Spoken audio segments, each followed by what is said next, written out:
चियाको बारेमा कुरा गर्दैछु। सबैलाई काम लाग्ने भिडियो।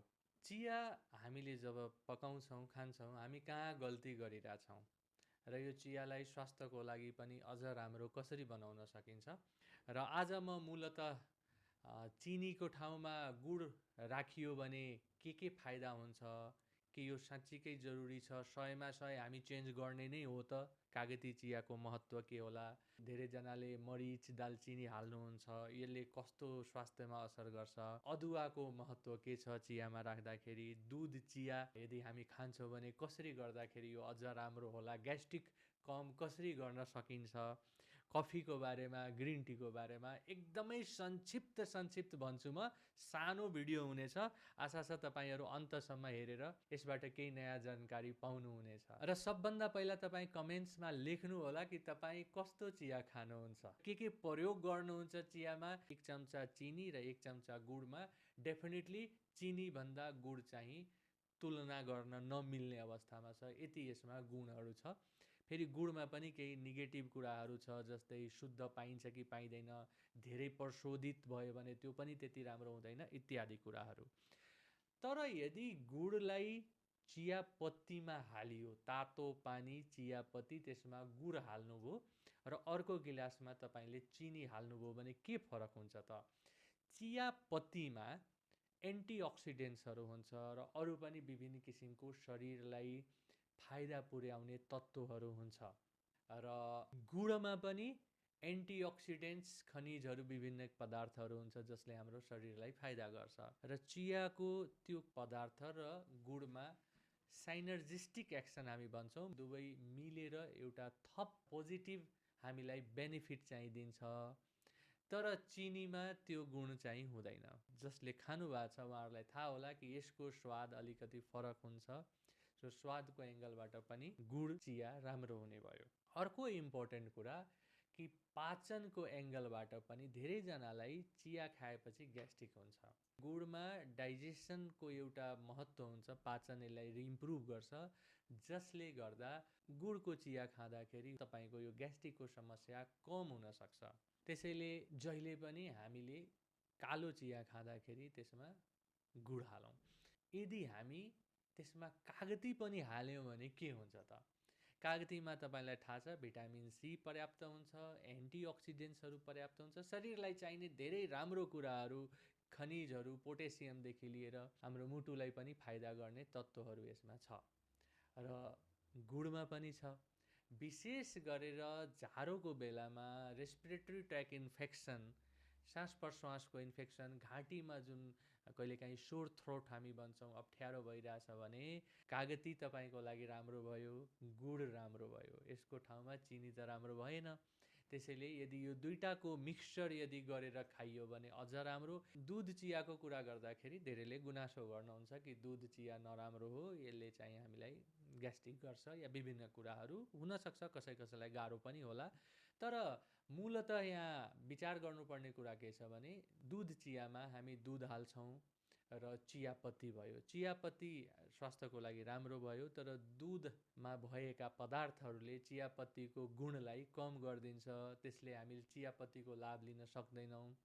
त्यो चाहिँ एउटा नेगेटिभ पार्ट हो। तर धेरैजनालाई, जस्तै मलाई पनि एकचोटि कम्तीमा दुध चिया खान मन लाग्छ। सो यति खाँदैमा त्यो केही नराम्रो भइहाल्छ या हामीलाई केही लस हुन्छ भने छैन। तर दुध चियामा पनि तपाईँ गुड हाल्नुभयो भने जसले शरीरलाई फाइदा गर्छ, अघि जुन मैले भने, सँगसँगै पाचनलाई पनि इम्प्रुभ गर्ने भयो। तपाईँलाई ग्यास्ट्रिकको समस्या बढी छ भने तपाईँ एकचोटि ट्राई गर्न सक्नुहुन्छ कि चिनीको ठाउँमा गुड हाल्दाखेरि तपाईँलाई बेटर हुन्छ कि। अब यसमा यदि तपाईँ अदुवा हाल्नुभयो, अब अदुवाको पनि धेरै बेनिफिट्सहरू छ कि दुध चिया या कालो चियामै तपाईँ अदुवा हाल्नुभयो, अदुवाले एन्टिअक्सिडेन्ट्स प्रोपर्टी हुन्छ, इन्फ्लामेसनलाई रोक्ने प्रोपर्टी हुन्छ, अनि पाचनलाई पनि राम्रो गर्ने प्रोपर्टी हुन्छ।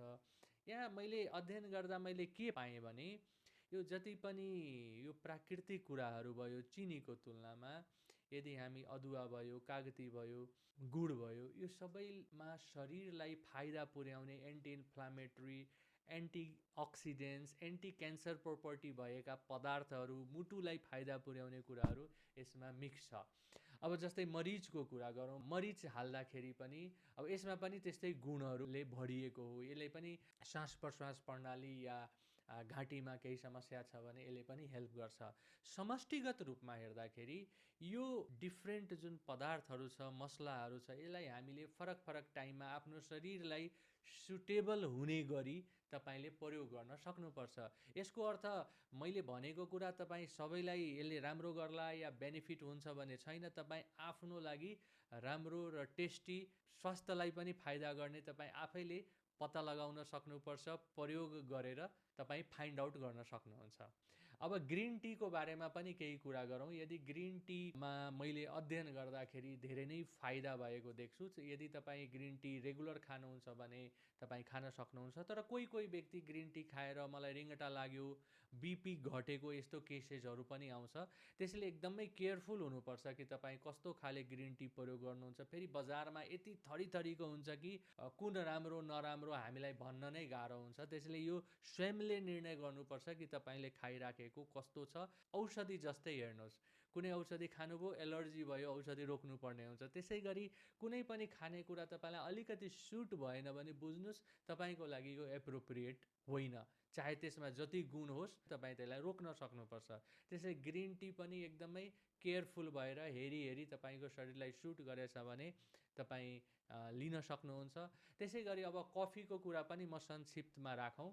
कफी खाँदाखेरि ब्लड प्रेसर बढ्ने कुरा पनि छ। कफी धेरै खाएर मुटुको चालमा पनि समस्या आउने पनि छ। तर धेरै अध्ययनहरूले यस्तो पनि देखाएको छ कि तपाईँ कफी दिनको एकचोटि खानुहुन्छ भने तपाईँको मुटुको चाल सम्बन्धी समस्या घट्ने रहेछ, भर्खरै एउटा अनुसन्धानले देखायो।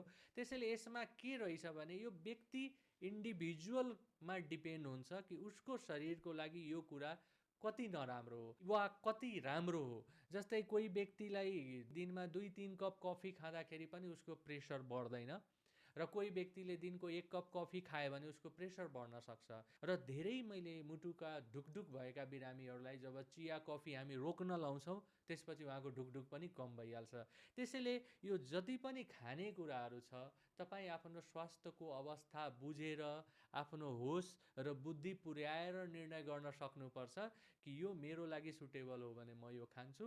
र मैले अघि जुन भने कि चियाको कुरा गरेँ, तपाईँ एकैचोटि सबै प्रयोग नगरेर फरक फरक टाइममा यदि फरक फरक ढङ्गले लिन थाल्नु